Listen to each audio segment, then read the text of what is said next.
the questions that people are asking is UGP ever going to come back? Well, it's kind of crazy, man. Like I get approached by this factory from Malaysia in I don't even know what year it was. It was 99, 2000, something like that. And they wanted to buy UGP. And at the time, I was having such a hard time because basically we became the farm league for Fox Racing. All of our riders, they would get to a certain amazing level. And I was like stoked for them because they're going to make money, you know? Yeah. So Fox would pick them up. That was one variable of it. And I knew that I was like, man, I need some money if I'm going to actually compete in the clothing arena, going from a BMX company with a BMX focus outside. Yeah. So I made a pros and cons list, and through it, I knew that there was a chance that this could not work out correctly. Shadow was 2 years old at the time and not big enough to live on its own, but I didn't sell Shadow. I didn't sell Smart Keys. I only sold UGP to this factory.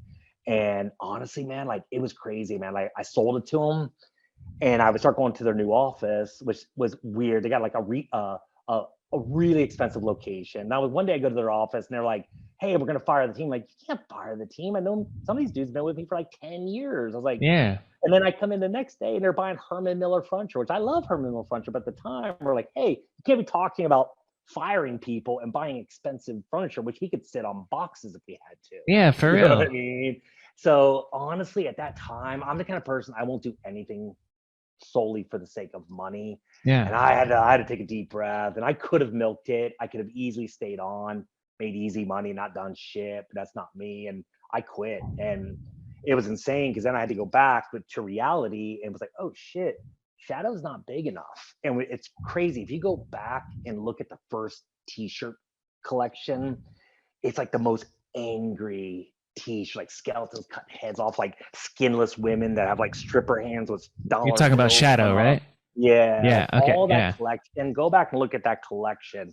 Yeah. It was gnarly, like super gnarly, love and I that. love it. It's still one of my favorite collections that we've ever done because each shirt was shocking and challenging people to think Yeah. in a way. And again, tying back into the conspiracy and tying kind of back into what UGP was always about. UGP was always about a message, Yeah. and stuff like that. So I love that. And so are you designing the shirts for Shadow? then Yeah. Like is that where the rage from what you're seeing UGP happen inspires the imagery on Shadow? Is that what you're saying right now? It definitely was. At that time, I've always had art directors. So, there was Chip Riggs or Sean Bartels, there was Evan Parker, we have Arno Moeller, we've had, many different, Jason Richardson. We've had many different art directors within our company. Yeah. They're all great people and I love them. At that time, it might have been Chip or Evan assisting me with the concepts, but I was definitely, up until probably the past 4 or 5 years, I'm probably less of the creative director anymore and more overall higher level. Right. But back then I was definitely in the trenches. We've reached the end of the video. Hopefully you enjoyed that clip. If you want to support me and the podcast, just subscribe and share the show with your friends. The full episode is in the description, so if you haven't, go check that out. It's also available on Spotify and Apple Podcasts and wherever you listen to podcasts. And the goal is just to grow. So if you could share the show with your BMX homies, that'd be dope. If anybody that that is a BMX nerd and would enjoy this podcast, do me that favor, and we'll keep all these clips coming and one episode every week. So I'll see you in the next one. Thank you.